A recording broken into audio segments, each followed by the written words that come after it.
Fala rapaziada, começando mais um episódio de Onde a Coruja Dorme FC e hoje para falar um pouquinho melhor a respeito da vitória do Palmeiras por 1-0 contra o Ceará.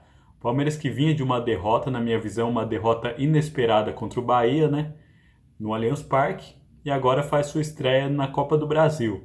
Palmeiras que na minha visão não levou sorte nesse sorteio da Copa do Brasil, né, uma vez que pegou o Ceará. Ceará que é um time de primeira divisão e também taticamente e tecnicamente é o melhor time que poderia ser nesse cruzamento. Então o Palmeiras não levou sorte nesse cruzamento, especialmente até pela localidade, né?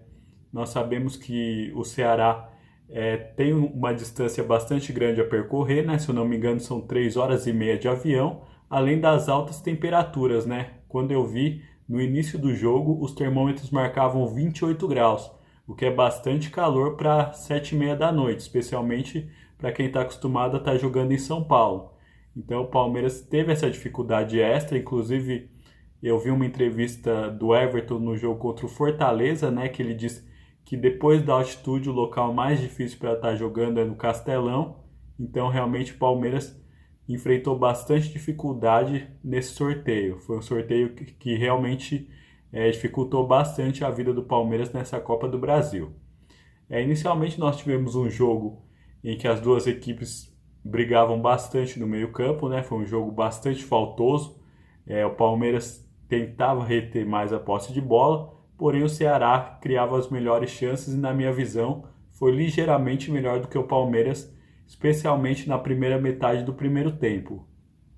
Até que finalmente o Palmeiras consegue marcar o seu gol. O gol sai num lance de bola parada, né?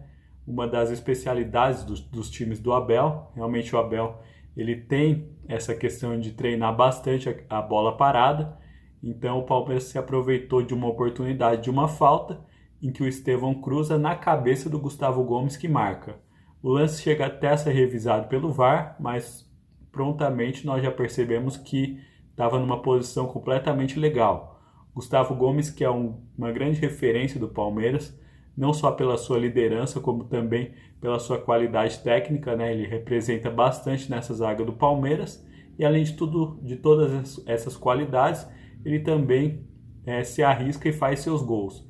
Tanto que ele é o maior zagueiro artilheiro da história do Palmeiras. Chegou hoje ao seu 39º gol. Então realmente é um desempenho espetacular e, fora do desempenho, também tem a questão da liderança dentro e fora do campo. Então realmente é um jogador primordial para o Palmeiras, um jogador que nesse ano estava até demorando para aparecer, né? Estava demorando para conseguir chegar no seu melhor nível, porém, aparentemente ele chegou no nível do seu futebol, né?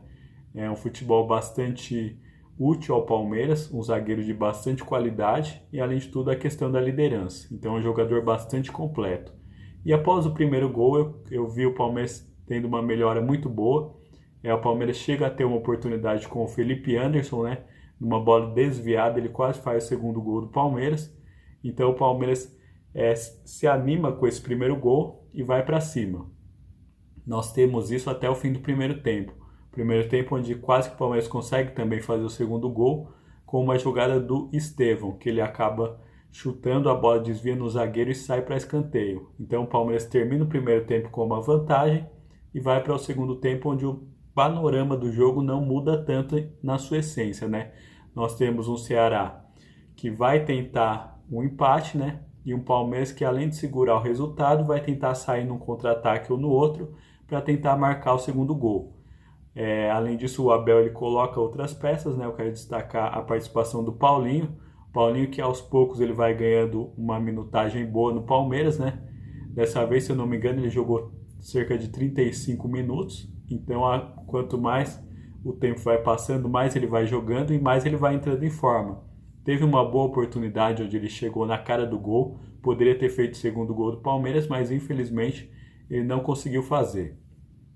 E o Ceará também, muito embora estivesse atrás no placar, eu via o Ceará estudando bastante a partida, porque nós temos que lembrar que é o jogo de ida e de volta, que o Palmeiras ainda decidirá no Allianz Parque, então o Ceará sabia que correria esse risco, caso fosse muito para cima do Palmeiras, de tomar um segundo gol, o que na minha visão tornaria praticamente inviável uma classificação do Ceará.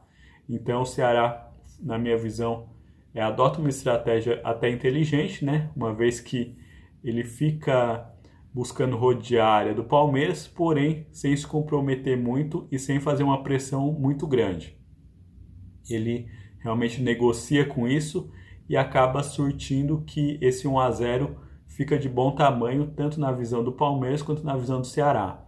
O jogo termina 1-0 para o Palmeiras, o que dá uma certa vantagem para o Palmeiras, né? Uma vantagem de poder estar empatando no Allianz Parque, e caso perca por um gol de diferença, o jogo vai para os pênaltis. Nós sabemos do histórico do Palmeiras em pênaltis, então, na minha visão, nunca é uma boa ideia que deixe o jogo ir para os pênaltis, né? Porque o Palmeiras tem um histórico muito ruim em cobranças de pênalti, então eu creio que o Palmeiras tem todas as condições até de vencer novamente, mas caso não vença, pelo menos trazer um empate e a classificação. Eu creio que foi bem encaminhada essa classificação, né? Uma vez que tem tudo aquilo que eu disse no início do vídeo, né? O Palmeiras pega um adversário que, na minha visão, é o mais difícil que poderia pegar. Então, dentro desse chaveamento, eu creio que o Palmeiras sai com um resultado que é satisfatório. Muito embora em momento nenhum o futebol do Palmeiras tivesse encantado, o Palmeiras não fez um jogo espetacular, fez um jogo burocrático, na minha visão, para poder estar saindo com o resultado e, por sorte, conseguiu.